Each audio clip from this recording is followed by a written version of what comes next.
Welcome back to a Clan a Day podcast brought to you by bagtownclans.com. I'm your host, Colin MacDonald. Today we delve into the rich and fascinating history of Clan Ewing, a Highland clan that has boldly left its mark across centuries of Scottish history. Known for their motto Audaciter, meaning boldly, and their badge featuring a demi-lion rampant holding a star, the Ewings are a family defined by courage, loyalty, and resilience. Clan Ewing's origins lie in the medieval Clan Ewing of Otter, descended from the Irish prince Anrothan O'Neill. This connection ties the Ewings to an ancient Gaelic lineage, and modern genetic studies have intriguingly supported this claim. The story begins in Argyll, where the clan's namesake, Ewan MacDuncan, lived in the 13th century. Ewan was the grandson of Farquhar MacDunslev, making the Ewings kin to other prominent clans like the Lamonts and MacLachlans. Their ancestral lands stretched across Cowal, but when the barony of Otter passed to Clan Campbell in the 15th century, many Ewings relocated to Dumbartonshire and Stirlingshire. Despite this move, their ties to Cowal remained strong. By the 16th century, the Ewings had gained significant prominence.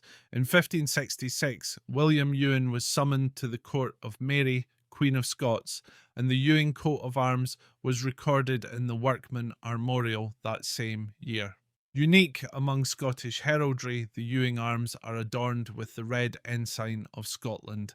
According to tradition, this symbol marks William's role as bearer of the ensign, and it is said he carried one of Queen Mary's banners at the Battle of Langside in 1568. Another tale claims that the Ewings fought under a new clan banner, reflecting William's recent grant of arms. The Ewings navigated the religious and political turbulence of 17th century Scotland with characteristic boldness.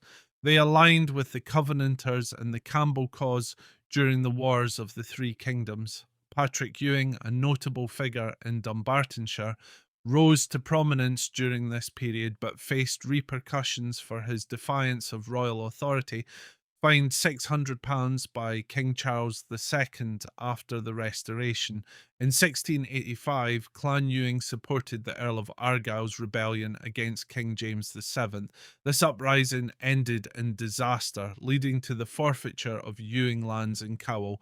Many Ewings were forced to seek new opportunities abroad, settling in Ulster and beyond. The chiefship of Clan Ewing passed through turbulent times as well. When the line of the Ewings of Craigtoun became extinct in the 18th century, the clan was left without a recognised leader. By the 19th century, many Ewings in Scotland had moved away from their ancient clan loyalties, and confusion about the clan's status persisted.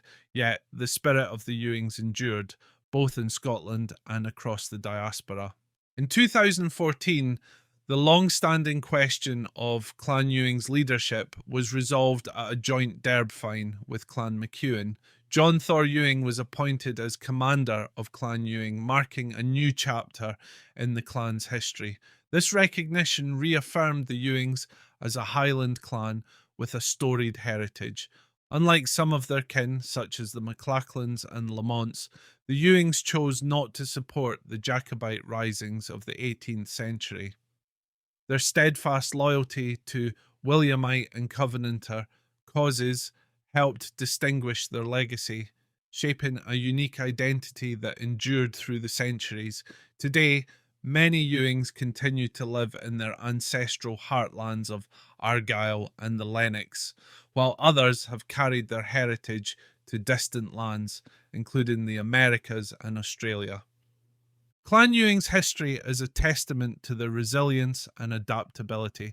From their ancient Gaelic origins to their contributions in Scotland's defining moments, the Ewings have consistently lived up to their motto, facing challenges with boldness and determination. Their legacy endures not only in the pages of history, but in the lives of their descendants around the globe. Thank you for joining us as we explored the rich history of Clan Ewing. Be sure to tune in tomorrow for another episode of A Clan a Day podcast. I'm Colin MacDonald, and as always, go NARE and Bothar Leet.